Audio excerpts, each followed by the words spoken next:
Assim diz a palavra do Senhor, em 2 Coríntios, capítulo de número 4, de 16 a 18. Por isso não desanimamos, pelo contrário, mesmo que o nosso homem exterior se corrompa, contudo o nosso homem interior se renova de dia em dia. Porque a nossa leve e momentânea tribulação produz para nós eterno peso de glória, acima de toda comparação. Não atentando nós nas coisas que se veem, mas nas que se não veem, porque as que se veem são temporais, e as que se não veem são eternas. Vamos orar mais uma vez ao nosso Deus. Pai de amor, nós agradecemos pela Tua palavra, agradecemos porque ela é viva e eficaz, ela fala ao nosso coração. Rogamos ao Santo Espírito do Senhor, que o Senhor venha pairar sobre nós, venha aplicar as verdades do Senhor em nosso coração, para que venhamos a viver, ó Pai, em conformidade com a Tua palavra, venhamos a viver, ó Deus, de forma digna do Evangelho que o Senhor nos chamou. Trabalha, ó Deus, o nosso coração naquilo que é necessário e que o Teu Santo Espírito venha intervir, ó Pai, em nossa vida. É o que nós oramos, Senhor, agradecidos em o nome de Cristo Jesus. Amém. Irmãos, o nosso irmão aqui, apóstolo Paulo, escrevendo aqui a sua segunda carta à igreja de Corinto, alguns historiadores que talvez essa seja a quarta carta, alguns dizem que Paulo escreveu 3 cartas, outros dizem que foram escritas 4 cartas à igreja de Corinto, inclusive alguns entendem que as cartas que aqui estão, elas são a segunda e quarta carta de Paulo, até mesmo porque Paulo, no decorrer destas cartas, ele vai citar algumas coisas que ele não havia falado em carta anterior. Então, alguns estudiosos entendem que essas outras cartas acabaram se perdendo. Nós entendemos que, inspirado por Deus, são aquelas que aprove ao Senhor preservar, e são essas 2 cartas aqui, né, essa segunda que aqui nós estamos lendo, né, que foram preservadas pelo Senhor. E assim nós entendemos que essa aqui é a vontade de Deus para a sua igreja. Mas, irmãos, aqui o apóstolo Paulo ele está falando aqui sobre tribulações, sobre dificuldades. E quando nós olhamos para a vida do apóstolo, quantas dificuldades aquele homem passou. Quando nós olhamos, por exemplo, lá o que diz em Atos, capítulo de número 20, em que Paulo ele está ali em Éfeso, chamou ali os presbíteros da igreja para conversar, e ali o que ele fala é que o que ele sabe que espera é que em cada lugar em que ele fosse, haveria perseguição, haveria ali dificuldades. E o nosso irmão, o apóstolo Paulo, que foi um grande missionário, talvez o maior missionário que a igreja cristã teve no mundo. Ele que ali em alguns anos de ministério, ele praticamente levou o evangelho a todo lugar do Império Romano. Talvez ele não tenha falado individualmente com cada pessoa, mas ele mesmo no final do seu ministério, ele diz que já não havia mais lugar para ele levar o evangelho, porque ele já havia levado o evangelho para todos os lugares. Irmãos, e nós vemos, inclusive, que não só o apóstolo Paulo, mas aprove ao Senhor levantar a sua igreja em Jerusalém. Talvez ali em Jerusalém nós tivéssemos ali em torno de 10 mil pessoas. O Lucas, que é o escritor ali, um escritor inspirado por Deus de Atos, ele vai falar que em Pentecostes, 3 mil se convertem. Há mais conversões e a igreja passa a ter 5 mil. E aí há mais conversões e ele já não conta mais. É muito possível, alguns dizem que em torno de 10 mil. E quando há perseguição ali para com a igreja de Jerusalém, no caso até de Estevão, que ele é morto, praticamente toda a igreja sai de Jerusalém. Ela é dispersa pelo império. Muitos vão para a Judéia, outros para Samaria, mas por todo o império acaba indo 10 mil missionários, mais ou menos. Para os irmãos terem a ideia, a Igreja Presbiteriana do Brasil, que tem em torno de mais de 160 anos aqui, nós temos 310 missionários. 310 missionários no exterior. Aquela igreja, em poucos anos, a igreja de Jerusalém, ela, em pouco tempo, 10 mil missionários sendo lançados ao mundo ao mesmo tempo. E cada um deles sofreram dificuldades. Nós vamos ver que o próprio Paulo, que aqui escreve essa carta, ele mesmo se tornou um perseguidor da igreja antes da sua conversão. A sua conversão, inclusive, ali na estrada de Damasco. E ele estava indo para prender os crentes. Ele estava indo para isso. E aí o Senhor ali aparece para ele e converte o seu coração. Mas algo, irmãos, que aconteceu a todo momento, seja para aquele povo ali que inclusive já é disperso de Jerusalém por causa de tribulações. O apóstolo Paulo, por tantas tribulações. E Paulo, então, ele aqui está falando sobre essas questões, tribulações. Irmãos, tribulações, elas acontecem na nossa vida, seja por causa de perseguição do evangelho, e são coisas que nós temos visto. Eu lembro de uma pessoa dizer que começou uma perseguição para o seu filho porque ele foi instigado a falar sobre homossexualismo, resenhar algo para a escola sobre homossexualismo, e ele deu uma posição cristã e bíblica. Ele passou a ser perseguido na igreja, na escola, e não perseguido pelos seus colegas, perseguido por professores, e teve que sair da escola, porque ele resolveu dar uma posição, a posição cristã a respeito disso, sendo que nós vemos como as coisas têm caminhado. Perseguições, tribulações, essas coisas são extremamente naturais para os crentes. A palavra de Deus diz que aquele que quer viver piedosamente será perseguido. Isso, irmãos, é um fato. A palavra de Deus diz que o cristão verdadeiro, ele não é amigo do mundo, ele é inimigo do mundo. O mundo tem inimizade conosco. Eles não têm afeições por nós. Eles, na verdade, nos odeiam. É isso que a Escritura diz. Jesus, quando ele vai ali no seu término do seu ministério, em que ele há de ser morto, crucificado ali naquela cruz, ele vai fazer a sua oração sacerdotal de despedida, intercedendo ali pelos seus discípulos. Ele vai dizer ao Senhor ali, rogando ao Senhor que não nos peça, Senhor, que os livre, que os tires do mundo, mas que os livres do mal, porque era certo de que eles seriam perseguidos. Irmãos, tribulações, dificuldades, essa é uma coisa, são coisas que são certas na nossa vida. Agora, a questão que Paulo aqui, ele tem algo diferente com Corinto. Ele escrevendo aqui a sua carta a Corinto. Paulo, a igreja de Corinto, Paulo teve 1 ano e meio em Corinto. Para os irmãos terem ideia, quando Paulo ele funda a igreja de Tessalônica, ele passa 2 semanas. A igreja que Paulo mais dedicou tempo no pastoreio, em que ele esteve mais tempo dedicado, foi a igreja de Corinto. E que interessante, a igreja de Corinto é a igreja que mais deu trabalho para Paulo.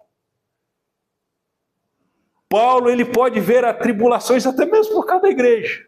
Por quê? porque aquela igreja que era foco do amor dele,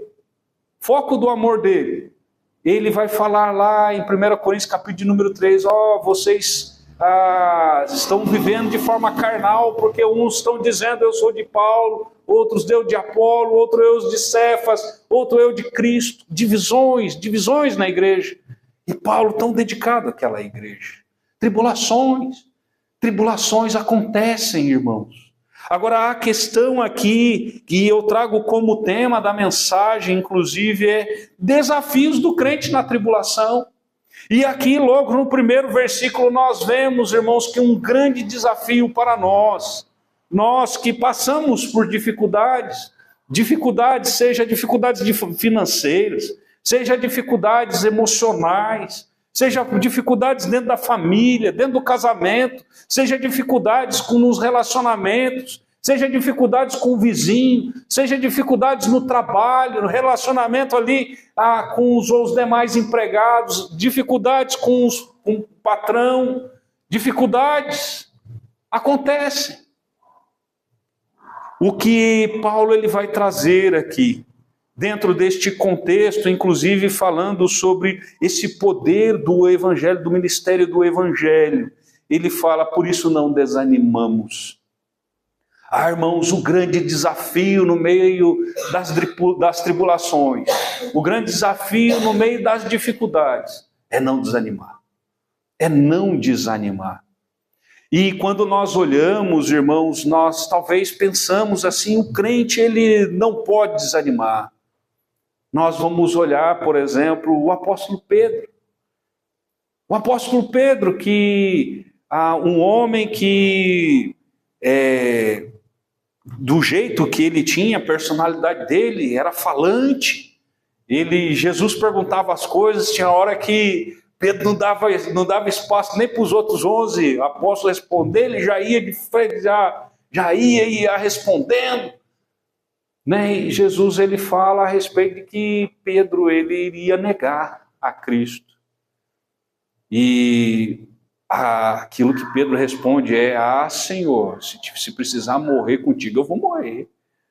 Eu vou morrer contigo, não vou te negar não, vou morrer contigo. Aí Jesus diz, antes que o galo cante, 3 vezes me negarás, e acaba acontecendo. Profecia.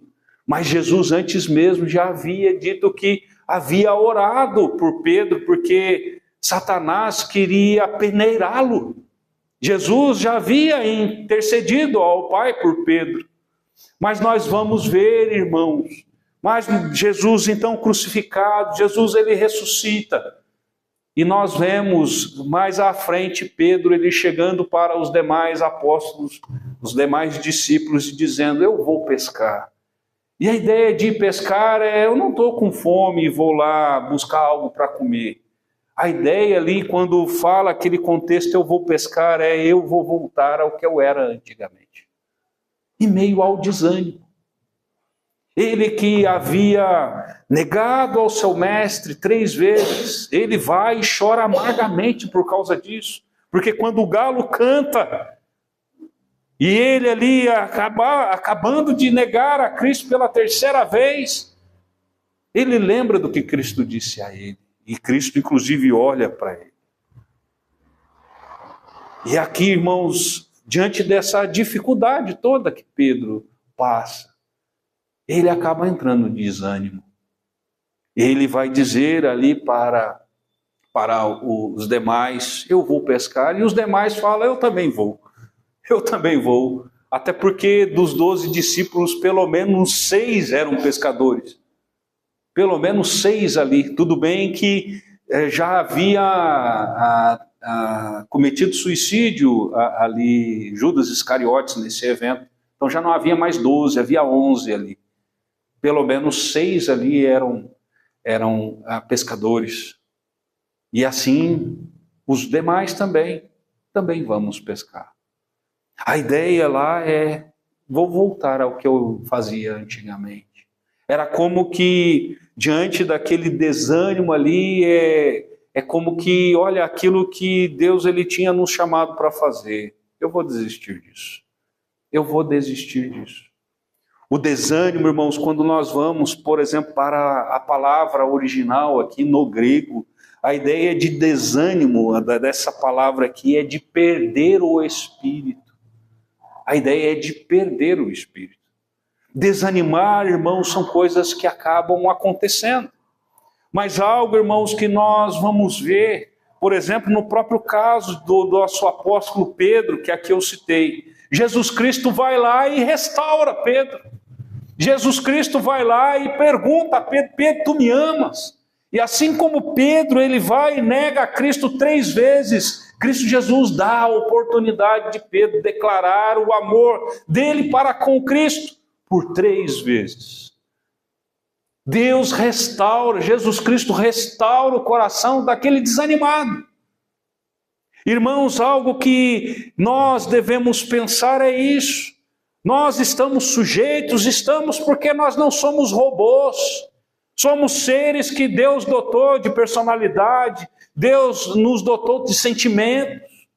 Nós, muitas vezes, nós fraquejamos e acaba acontecendo isso na nossa vida. Nós não somos super-heróis, não somos. Nós somos pessoas de carne e osso, falhos, pecadores, somos cada um de nós. Estamos sujeitos a desanimar. Mas, irmãos, assim como Deus, Cristo Jesus fez ali com Pedro, restaurando o ânimo dele, trazendo novamente a ideia do Espírito para Pedro, renovando a vida de Pedro. Deus, ele quer renovar a vida de qualquer um que esteja desanimado. A vontade de Deus não é, irmãos, que qualquer um que se sinta desanimado, ele se mantenha nessa situação. Porque, irmãos, a situação de desanimado, como que se ali tivesse perdido o espírito, como que se tivesse perdido o espírito, é de tristeza. Você não vai ver ninguém desanimado alegre. Você não vai ver uma pessoa que está alegre, está lá jubilosa, pessoa, como diz, com um sorriso fácil. Você vai chegar para ela e falar: você está com a cara desanimado. Não vai falar isso. Você vai falar: opa, você é muito animado, né? Com todo esse sorriso no rosto, com toda essa alegria. Não, irmãos, o desânimo ele não traz alegria. E, irmãos, o que Deus ele quer é que estejamos cada dia mais animados no Senhor. E se nós pararmos para pensar, talvez existem situações até mesmo que justifiquem a questão do desânimo, que são as tribulações, as dificuldades. Mas algo, irmãos, que não justifica é a manutenção desse desânimo na vida. Porque, irmãos, o Senhor Jesus é aquele que renova. É aquele que renova. Quanta coisa o Senhor ele fez por nós. Estava conversando com o Luiz pela manhã. Sempre temos conversado sobre as coisas do Senhor. E se nós nós cremos na eleição, que o Senhor ele... E isso não é nós cremos porque é ilusão da nossa cabeça, porque a Escritura ela fala sobre a questão de eleição, soberbamente ela fala, sobejamente na verdade, ela fala sobre isso. Em todo lugar a Escritura fala sobre a questão de eleição. Se nós pararmos para pensar, irmãos, por que Deus resolveu me eleger em vez de eleger outra pessoa? Por que Deus ele resolveu me fazer crente e poderia ter feito isso com outro? Nós temos muitos motivos, assim como podemos ter motivos até para desanimar. Nós temos muito mais motivos para estarmos animados, principalmente por causa da obra redentora de Cristo na nossa vida. E Paulo aqui, ele vai tratar isso com aqueles irmãos diante das dificuldades, ele vai dizer: por isso não desanimamos, apesar de tudo. Apesar das perseguições, apesar de ser apedrejado, apesar de ser... Quando ele fala, por exemplo, lá em 2 Coríntios mesmo, quando ele vai tratar sobre a questão do espinho na carne. Alguns entendem que esse espinho na carne eram as perseguições que eles tinham dos judeus. Uns entendem que era por causa de uma enfermidade nos olhos até. Mas alguns compreendem que esse espinho na carne era a perseguição que ele sofria. Era algo que incomodava demais. Mas ele diz: por isso não desanimamos. Não desanimamos porque nós temos o ministério do Evangelho. Nós temos o Espírito Santo conosco. Nós somos vasos de barro com este tesouro dentro de nós. Aí ele vai dizer: por isso nós não desanimamos.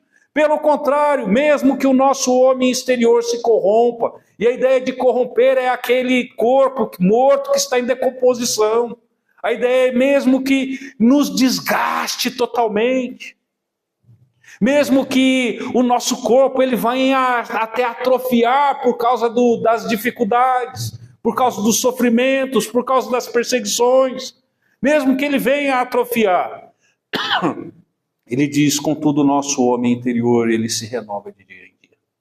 Mas ele não se renova porque somos fortes. Ele não se renova porque somos bons. Ele não se renova porque temos, vamos dizer assim, pensamento positivo. Ele se renova porque o Espírito Santo do Senhor, ele renova. Ele é poderoso para renovar a todo instante. E se há, irmãos, renovo necessário na nossa vida, clamemos isso ao Senhor. Não venhamos, irmãos, a viver de forma desanimada.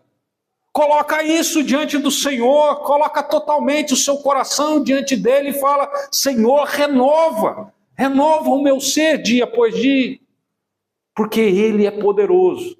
Se você buscar força em si mesmo, você vai falhar.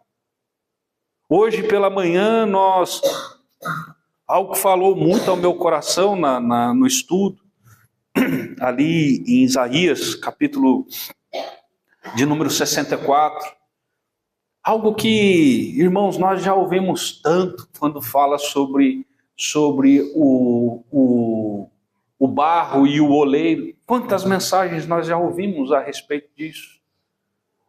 Mas a questão é, irmãos, o único que tem condições de mudar o vaso, de mudar ali, modelar o barro, é o oleiro. Esse renovo aqui não é um renovo aqui que é conquistado através da nossa força. É um renovo que é dado através do oleiro. Nós, como vasos de barro nas mãos do oleiro, sendo trabalhados por ele. Ele tem condição de renovar. Mas, irmãos, um outro desafio que nós vemos, além de um desafio de não desanimar, que nós vemos aqui, versículo de número 16. O desafio é atentar para as coisas do alto. A nossa tendência, irmãos, é, diante das dificuldades, nós focarmos nas dificuldades. Nós vemos muitos irmãos pentecostais, eles falando olha para o tamanho do seu Deus, não olha para a montanha dos problemas, a montanha das dificuldades, né? Nós ouvimos muito, principalmente deles, falando a respeito disso. Mas a questão, irmãos, é que nos momentos de tribulações, nos momentos de perseguições, nós somos tentados a olhar para as dificuldades. Nós somos tentados a olhar para a tribulação. Muitas vezes nós somos tentados a ter pena de nós mesmos, de entrarmos em autocomiseração. Nós somos tentados a essas coisas. Somos tentados até a murmurar a respeito. Somos tentados. Somos tentados a viver de acordo com a nossa vista. Somos tentados. Mas o grande desafio aqui, esse desafio do crente na tribulação, é atentar para as coisas do alto. É lembrar daquilo que nos espera. Porque aqui o apóstolo Paulo, ele fala aqui, versículo de número 17 e 18, porque a nossa leve e momentânea tribulação. Irmãos, a palavra leve aqui, a ideia dela é de insignificante. Os irmãos já se fadigaram de segurar uma pena alguma vez? A pena se tornar algo tão pesado? Não. Normalmente a pena, assim, você nem sente o peso dela. Talvez se você colocar uma pena pequena de um pássaro numa balança de precisão, talvez você vai encontrar lá meia grama, talvez até menos, tão leve que é. Tão leve que é, tão insignificante. A ideia que Paulo está trazendo é isso. Olha essas coisas que passam, como ele mesmo vai relatar a respeito das suas dificuldades, que foi apedrejado, que é perseguido, que passou por naufrágio, passou por fome. Ele relatando a respeito do seu ministério, tantas dificuldades, ele fala, porque a nossa leve e momentânea tribulação produz para nós eterno peso de glória. E esse peso de glória faz esse contraste com a leve. A tribulação aqui, irmãos, nessa perspectiva daquele que olha para as coisas do alto, é que as tribulações dentro daquilo que há de perspectiva para nós no futuro que é próximo. Porque a nossa vida aqui é como um piscar de olhos, dentro de uma eternidade. E o Salmo mesmo, ele vai dizer isso. Podemos viver aqui 80, 90 anos, e ainda assim é um piscar de olhos.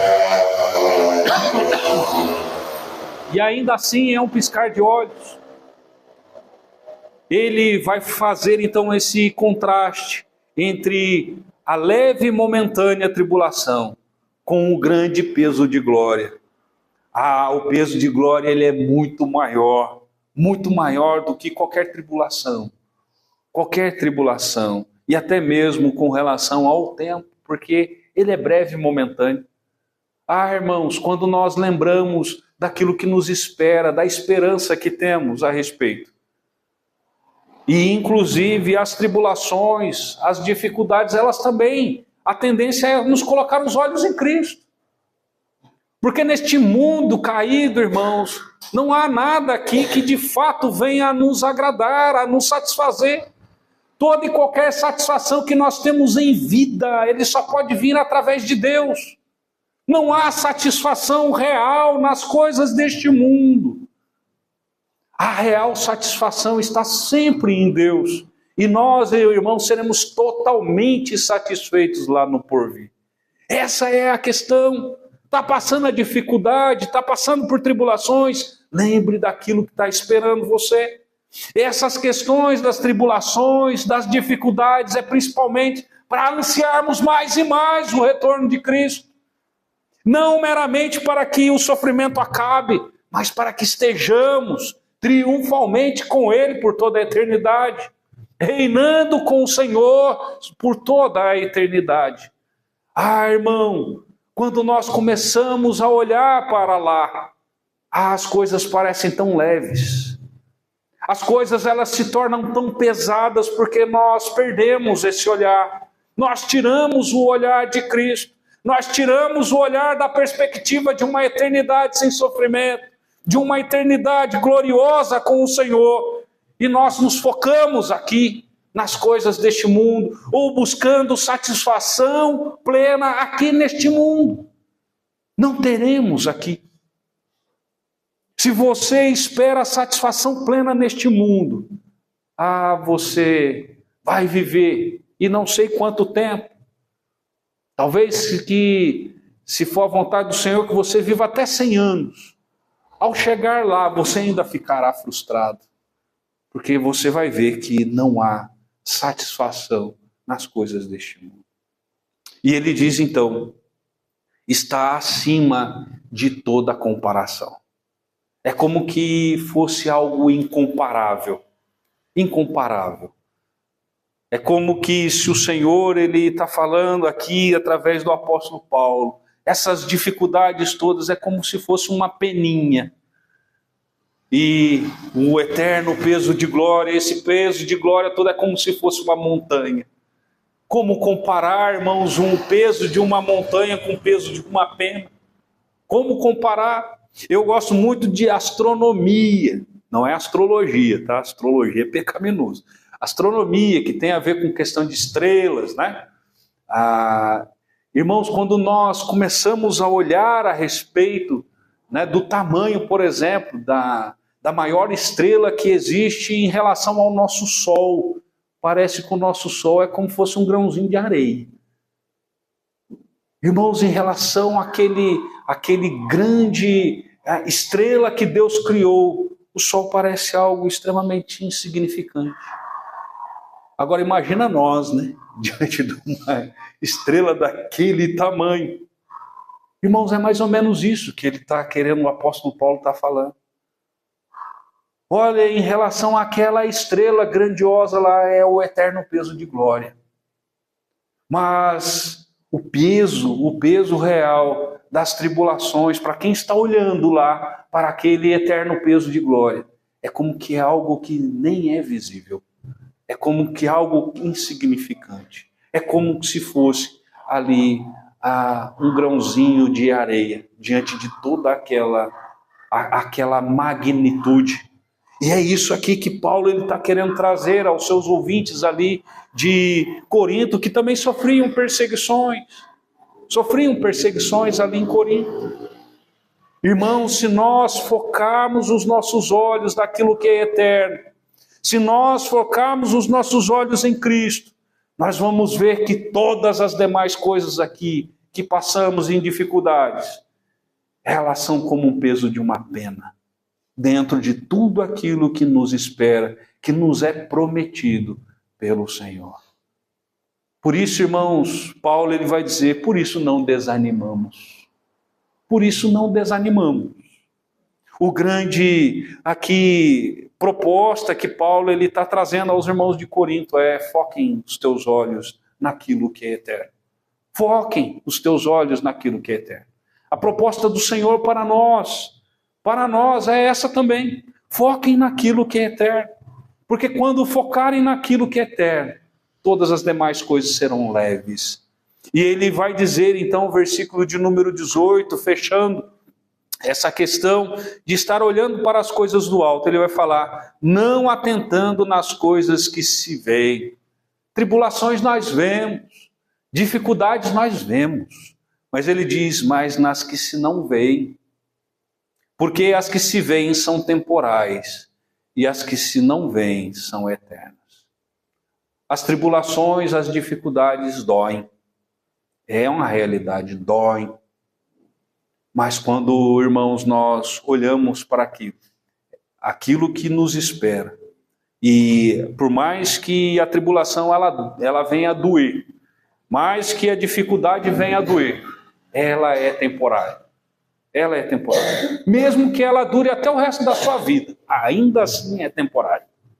Ainda assim é um piscar de olhos, mesmo que seja até o último dia da sua vida. Ainda assim é um piscar de olhos.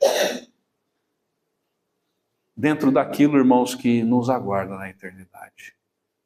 Que Deus, irmãos, venha trabalhar no nosso coração.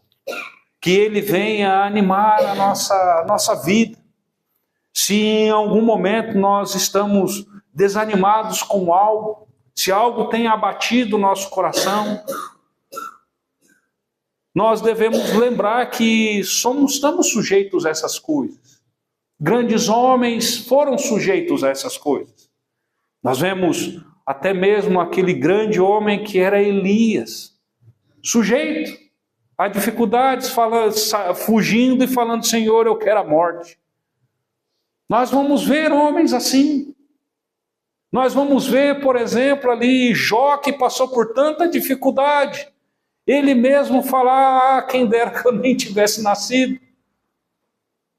Nós vamos ver, por exemplo, Jeremias, o chamado profeta chorão, passando ali por dificuldades. Ele mesmo fala: quem dera minha mãe tivesse me abortado. Porque dói. E é natural que venha doer. Mas, irmãos, lembremos, é momentâneo. Lembremos, é por um piscar de olhos. E coloquemos os nossos olhos naquilo que o Senhor Ele tem preparado para nós. Viver uma vida cristã não é uma vida de brincadeira. Não é uma vida fácil. Quando nós falamos sobre perseguições, nós não chegamos ainda até a morte. Nós não chegamos a dar a nossa vida por causa de perseguições, coisas que muitos irmãos nossos do 1º, 2º século, muitos irmãos nossos hoje, por exemplo, no Oriente Médio, estão dando a sua vida. Muitos que se convertem do Islã estão morrendo por causa disso, os próprios parentes matando, porque se converteram a Cristo Jesus. Nós não chegamos a este ponto de dar a nossa vida de fato. Outros sim, mas outros que chegaram perseverantes até o fim. Hoje o nosso irmão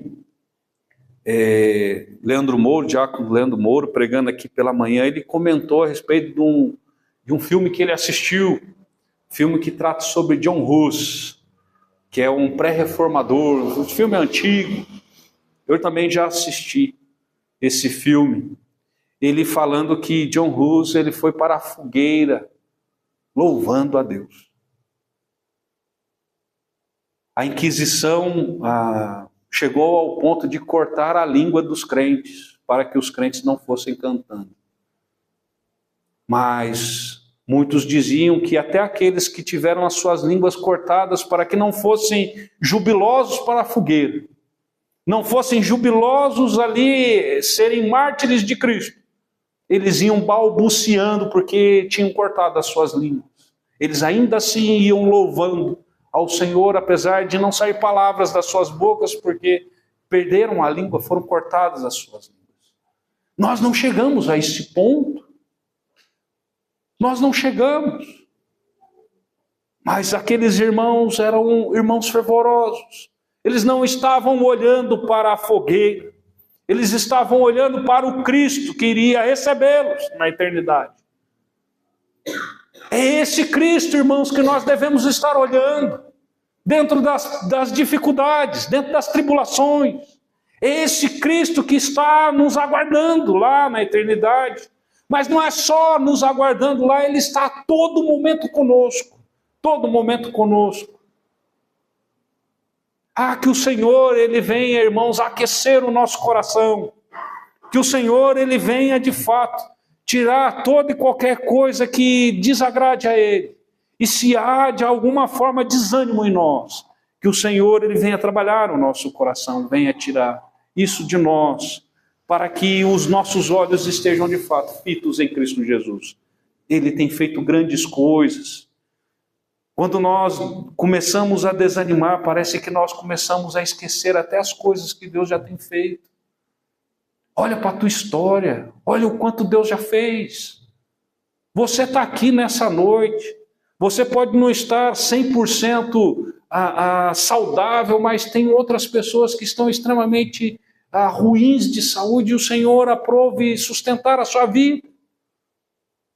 Mas se de repente acontecer até alguma coisa, continue com a perspectiva da eternidade. Mesmo que seja uma doença terminal que chegue a ti, que você ainda assim firme os teus passos no Senhor. Que ainda assim Ele continue a sustentar. Eu lembro do Enéas Cabral, o nosso irmão Adair Cassiano, acho que lembra do Enéas Cabral. Enéas Cabral, ele teve câncer. E o Enéas Cabral, ele ia pregar por várias vezes. No começo ele teve um momento de depressão, o Enéas Cabral. Mas Deus revigorou de certa forma a Enéas Cabral, que Enéas Cabral, ele era presbítero lá em Minas Gerais, igreja presbiteriana. Ele gostava muito de pregar e era convidado para pregar em várias igrejas, pentecostais também. Ele era muito conhecido, porque ele ia pregar em muitos lugares. Quantas vezes Enéas Cabral, por causa da sua doença, ele chegou a ir de fralda por baixo da roupa. Ele ia pregar com fralda debaixo da roupa. Mesmo ali em debilidades, mesmo ali em dificuldades. E uma vez um dos irmãos pentecostais chegou para Enéas e perguntou para ele assim: meu irmão, você crê que Deus ele pode pegar e te tirar daí, pode te curar? Ele falou assim: eu creio que Deus pode até me levar. Eu creio que Deus pode até me levar. E se Ele me levar, eu estou feliz do mesmo jeito. Se Ele me curar, estou feliz. Se Ele me levar, eu vou estar mais feliz ainda. Vou estar mais feliz ainda. Perspectivas, irmãos, na nossa vida. Não esqueçamos daquilo que Cristo tem nos prometido. Ele é fiel para cumprir aquilo que Ele nos prometeu. Ele não nos deixa na mão. O Senhor não é aquele que nos deixa na mão. Nenhum daqueles que passaram, por exemplo, pela fogueira foram deixados na mão por Deus. Nenhum deles. E todos aqueles homens que passaram foram jubilosos, porque a chegada ao céu estava próxima. Mas, nessa perspectiva, na perspectiva de que a nossa vida aqui é tão breve, a nossa chegada no céu está logo. Está ali num piscar de olhos, a nossa chegada. Por isso, olhe para lá.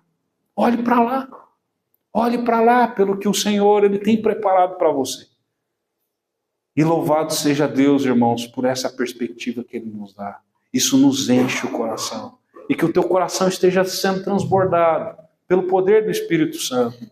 Você carrega algo que é preciosíssimo, que é o Espírito do Senhor dentro de você. Algo que esse mundo não carrega. Algo que esse mundo não tem. E o Senhor, Ele não te sonega o Espírito dele. Por isso, busque o Senhor de todo o seu coração. Foque lá os seus olhos em Cristo. E Ele vai derramar graça sem medida sobre a sua vida para a glória dele. Amém.